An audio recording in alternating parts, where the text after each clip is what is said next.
Ditemani semula bersama dengan Shu untuk kita bincangkan topik berikutnya, FOMO, juadah berbuka puasa. Bukan setakat juadah berbuka je. Trend sekarang ni pun ramai nak jadi anak murid keraming. Dekat thread tu semua nak buat kuisio. Ada yang jadi, ada yang tak jadi. Macam-macam trend sekarang ni. Ya, ada yang katanya anak murid yang tak ikut cakap cikgu lah, ada press conference lah. Itu FOMO. Tapi FOMO ni mungkin ada baik ada buruknya lah kan. Saya rasa dalam konteks keraming ni mungkin kita boleh ambil perkara-perkara yang baik lah kan. Orang start masak kan. Orang start masak. Jadi kita nak kupas dengan lebih lanjut, bukan FOMO keraming je. FOMO secara keseluruhannya, fear of missing out. Kita bersama dengan seorang tetamu di studio. Saya perkenalkan Profesor Mada Dr. Muhammad Muhsin Ahmad Zahari, pakar perunding psikiatri Universiti Malaya. Assalamualaikum, selamat pagi Prof. Waalaikumsalam. Sihat FOMO Alhamdulillah. Saya ini Gen Alpha dulu kan. Jadi tak ada FOMO. Tak ada FOMO. Okay. Dalam sudut psikiatri kan, macam mana FOMO ini boleh berlaku sebenarnya? Adakah disebabkan oleh ledakan teknologi ataupun FOMO ni sebenarnya dah lama ada, cuma tak diketengahkan macam sekarang? Pertama, saya rasa sebagai manusia, kita ada insting atau nafsu kita lah. Kita nak sama standard dengan orang. Keduanya trend. Saya rasa bila ada social media ataupun teknologi ni, information teknologi ni, semua boleh akses social media. Majoriti orang ada. Kadang-kadang bukan satu akaun, 2 akaun, 3 akaun lagi seorang kan. Jadi bila banyak akaun tu, bayangkan macam-macam penerimaan dan nampak satu trend. Dan kalau dilihat dalam IT pun dia ada algoritma lah, semua tu dia ikut. Dia tahu waktu-waktu kita buka apa yang kita cari, dia tahu apa yang kita nak, semua. Dia masukkan lah apa yang kita nak. Jadi kita rasa makin lama makin aku tak ada ni, aku nak itu kan. Yang ini lagi best. Kenapa aku ketinggalan ni? Lama-lama dia boleh mengganggu fikiran kita sikit sebanyak lah. Jadi saya rasa information teknologi ataupun teknologi maklumat tu satu pada penyumbang besar lah. Zaman saya dulu ada juga pun. Ingat tak dulu mak-mak kita idaman suri lah. Oh yelah, betul. Pokok-pokok pasu kacang kan. Cuma kita tak ada sosial media masa tu kan. Mungkin ledakan tu amat kurang lah melalui media tradisional yang lama kan. Macam surat khabar, majalah. Saya pun dah lupa nama-nama majalah dulu. Tapi adalah. Saya ingat majalah yang menceritakan pasal keluarga, pasal kehidupan kan. Jadi ini mempengaruhi juga. Cuma saya rasa masa ni pemikiran Gen Z ni dah bertukar lah. Kerana saya tak pasti, mungkin kehidupan mereka 90% diselubungi oleh social media contohnya. Jadi kehidupan kena ikut trend. Pendedahan tu terlalu banyak. Jadi makin lama nampak seolah-olah ramai dalam masyarakat kita, apa-apa sahaja yang dalam social media, TikTok, Instagram ke apa-apa akan menjadi ikutan ramai. Itu sebab kadang-kadang ada orang sampai dia rasa tak boleh duduk diam tau, sebab dia tak follow trend tu, dia tak pergi makan benda viral tu. Jadi tanda-tanda FOMO juga. Itulah saya rasa FOMO tu naluri manusia, seperti saya kata boleh jadi yang normal kan. Kita nak ikut, kita pun tak naklah orang kata katak di bawah tempurung ke menjadi orang lain kan. Itu mungkin Gen Z suka point tu kan. Tetapi pada yang masa sama, kita tak nak sampai sebab FOMO ni kita tak boleh kerja, tak boleh belajar, ketinggalan, malam-malam tak boleh tidur, dan kalau kita buka sebelah petang contohnya, mungkin banyak FOMO pasal juadah lah, pasal makanan kan, sebab dia tahu waktu tu orang cari makanan, orang dah lapar, kita pula tengok makanan tu. Lama-lama keinginan tu mungkin meningkat lah pada masa itu. Psychologically FOMO ni kira sakit mental tau. FOMO tu ataupun dia borderline. Sebab tu kita buat pakai psikiatri hari ni untuk bincang. Tak tahu juga kan. Saya rasa kebanyakannya orang mengikut trend biasa lah kan. Seperti dia nak social approval, dia pengesan dalam masyarakat, validation daripada orang ramai. Aku pun seperti orang itu, orang lain yang famous itu contohnya kan. Jadi kalau sekadar kita boleh kawal diri kita, yang paling penting kawalan. Kita boleh kawal, maksudnya dia tak mengganggu yang lain, dan kita expose diri kita terlalu minimum contohnya, dan sebab FOMO ni kadang mungkin memerlukan kewangan. Kita tak berbelanja, kita belanja dengan berhemah, kita dapat kawal keuangan kita, tak berhutang secara berlebihan. Saya rasa itu social life zaman inilah. Tetapi kalau sampai kita beban hutang yang tinggi, sampai kita resah gelisah, sampai kita tak dapat melaksanakan kerja dengan baik. Saya rasa itu mungkin menjurus sikit ada masalah contohnya impulse control. Selalunya kita berkait dengan ini teknikal sikit lah, dia impulse control, sebab impulse ni benda yang seronok. Jadi dalam otak kita ni, bila kita buat satu benda seronok tu dan kita dah ajar otak kita benda yang seronok, biasanya drive kita tu macam ego atau nafsu lah bahasa kita kan, nafsu nak sama dengan orang. Bukan dulu makan sebab lapar, biasanya pada asalnya kan dia punya keperluan tu untuk biologi, tetapi dah jadi untuk aku nak setara dengan orang lain, aku nak macam dia, sampai ke berhutang contohnya untuk nak makan zaman sekarang ni kan. Sedangkan itu pada hakikatnya mungkin membazir. Kalau sampai beratus-ratus orang, kita makan perut kita hanya boleh buat berapa makanan. Dan pelabelan yang kita bayar tu sekadar pilihan makanan, kalau buffet lah cakap kan. Jadi kalau harga terlalu mahal tu, kita lihat balik diri kita, adakah kita betul-betul mampu, adakah ini membebankan kita, menyebab tekanan kita berterusan. Nanti masa raya pun hutang masa kita buat masa Ramadan, nak beli baju yang sedondon yang mungkin mahal sebab trend, warna yang sama yang jadi trend tu akan naik harga contohnya.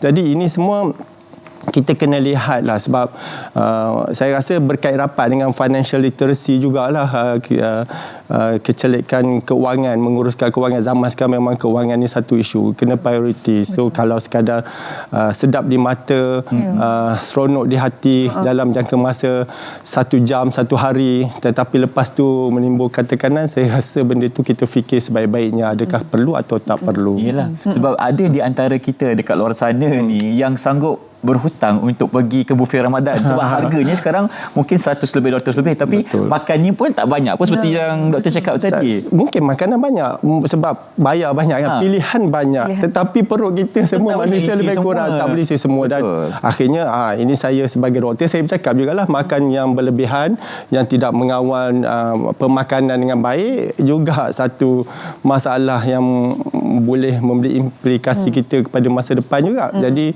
manfaat puasa, hikmah puasa, ini saya rasa lebih penting. Kita ingatlah bila kita nak berbelanja lebih, nak ikut trend, kita ingat aku ni berpuasa contohnya kan, apakah hakikat puasa, adakah hakikat puasa ni kita nak menunjukkan orang ke dan sebagainya, adakah ini mengikut kemampuan kita ke. Dan hikmah puasa tu berjimat cermat sebenarnya, dan membanyakkan ibadat akhirnya kan, itu sebenarnya yang berlaku di essence of Ramadan sebenarnya itu kan. Makin terhakis sekarang ni sebabkan oleh trend dan juga FOMO ni lah kan. Betul. Okey, dari sudut pandang psikologinya, bagaimana untuk kita mengenal pasti atau mempunyai kesedaran kita sudah terjerumus dalam bubble FOMO ni? Sebabnya ialah satunya, kalau macam Prof Dr. cakap tadi, kalau makan berlebihan jejas kesihatan, kalau spend lebih habis kering pula poketnya raya apa. Okey, jadi macam kita nak bagi kesedaran, kita sedar sendiri, ini dah kritikal ni, aku FOMO, terlalu FOMO. How do I take one step back? Kalau kita, saya rasa antara tanda-tanda lah zaman sekarang ni, mungkin ada sikit perbezaan. Dulu cara tradisinya, kalau ada orang tekanan perasaan, dia mungkin stres dan sebagainya. Tapi sekarang ni kadang-kadang yang stres tu akan terlebih menggunakan social media contohnya kan. Dan kita banyak habis masa nak seeking for social validation contohnya, kita terlalu memikirkan apa orang kata pada kita dan sebagainya. Jadi kita kena ikut trend dalam social media. Dan juga selain daripada itu, kalau dia mengganggu aktiviti harian lah, kalau kita sampai waktu kerja sepatutnya tak boleh buka benda-benda ini kan, tapi waktu kerja pun kita buka, dan bila kita tak buka, kita rasa kegelisahan contohnya. Waktu tidur, orang lepas tarawih malam mungkin tidur lah, kalau nak bangun pun bangunlah jamu lahir kan. Tapi kalau masa itu juga dia tengok apa trend dalam social media, FOMO, itu betul check out. Dan saya rasa ini mungkin tanda-tanda zaman inilah ada mengalami masalah, ataupun kadang-kadang kita lihat FOMO ni dalam konteks yang lebih besar. Bukan saja masalah makanan, contohnya dia punya impas isu mengawal impas kehendak kita ni, dopamin ni dah terlebih ke ada sesuatu dekat situ, jadi kita macam spend beribu-ribu untuk pergi melancong contohnya, sedangkan kemampuan kita tak ada di situ. Asyik membeli saja apa-apa yang dipaparkan dalam YouTube ke Facebook. Saya mengelak semua, tapi hakikatnya macam itu kan, dia pop up je kita nak beli kan, dan kita beli sehingga beban kewangan ini saya rasa memang perlu dapat konsultasi lah, mengesahkan bahawa ada masalah ke tak dan sebagainya. Dan simptom-simptom biologi biasa tu contohnya jadi kegelisahan, jadi sensitif, irritable, tak rasa resah gelisah, itu mungkin juga tanda-tanda yang mengiringi jugalah. Itu kalau ada FOMO yang kritikal lah. Tadi kita tengok yang dalam video tu FOMO kelakar jugalah yang menghiburkan kan. Gelagat masyarakat kita yang cuba untuk replikatkan makanan-makanan yang telah pun viral, bila tak jadi, itu pun satu bentuk FOMO juga. Tapi macam yang Syu cakap tadi, FOMO ni boleh jadi kebaikan, maksudnya daripada tak pandai masak, kita belajar untuk masak dan juga pandai masak. Jadi ada di antara kita juga, doktor, kita ni tak mampu, tapi bila tengok kawan-kawan kita ni mampu beli, mampu makan, kita rasa segan, kita rasa malu. Jadi mungkin doktor boleh kongsikan bagaimana kita nak mengawal keadaan itu, sebab kadang-kadang benda tu boleh mempengaruhi kehidupan kita sampai kita rasa macam kecil diri aku ni, sebab aku tak mampu nak makan macam orang lain. Jadi macam mana kita nak kawal benda tu? Itulah satu daripada, kalau kita dah ada rasa macam terjerumus kepada FOMO ni dalam aspek apa pun, dan bulan puasa ni kita puasa jugalah diri kita daripada social media. Suka jawapan tu. Jadi kita mungkin kurangkan kawal, belajar mengawal. Itu satu pada kehendak puasa tu sendiri kan. Kita kawal diri kita kan. Dan mungkin juga kita macam kadang-kadang like notifikasi ni kan mengganggu sebenarnya. Benda tu nampak macam remeh sebenarnya. Cuba kita offkan notification tu kan, kecuali call je lah boleh masuk panggilan, dan saya rasa kita tak terganggu sangat lah dengan keadaan tu. Mungkin kita leka dengan kerja kita, kita buat apa yang kita tanggungjawab kita, bila ada masa terluang baru kita apa tadi berlaku kan. Jadi mungkin dalam 3-4 jam tu kita buka, bukan setiap 10 minit, setiap 5 minit, sedangkan tak ada gunanya pun, bukan. Kadang-kadang saya rasa menjadikan kita kurang efektif ataupun produktif kan kalau kita kerja kan. Kalau kita asyik melihat social media, nak tengok FOMO punya isu ni kan, apa lagi up to people yang ada berlaku pada masa itu kan. Jadi saya rasa rehatkan dulu, off notifikasi tu, dan yalah, kadang-kadang kita bekerja pun zaman sekarang ni depan komputer, itulah juga masalahnya dengan email dan macam-macam kan. Jadi itulah satu better dah bila nampak komputer depan tu ada internet, dah tertap lah dekat apa tu, tak boleh makan kan, pukul 1 tu dia buka nak cari apa petang ni nak makan, bazar nak pergi ni. Saya rasa algoritma pun kalau tengok sebelah petang tu banyak lah dia belajar. AI ni sangat mudah, dia belajar apa yang kita lihat.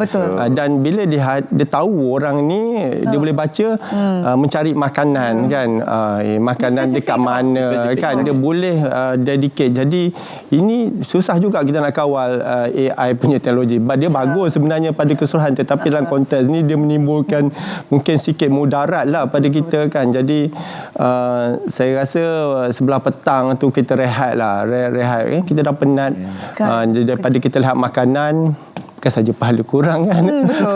Betul.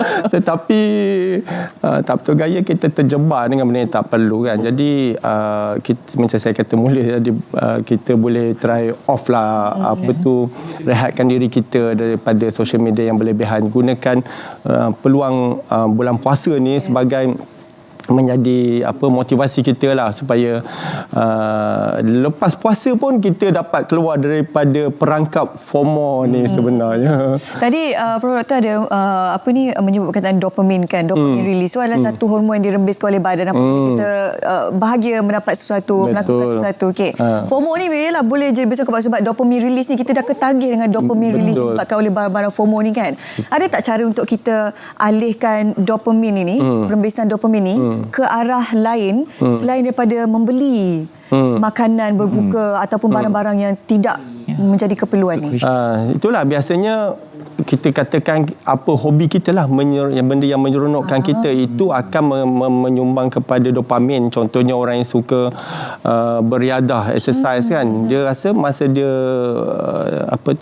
buat aktiviti dan sebagainya akan menyebabkan rasa seronok. Bila seronok dia akan keluar dopamin jugalah.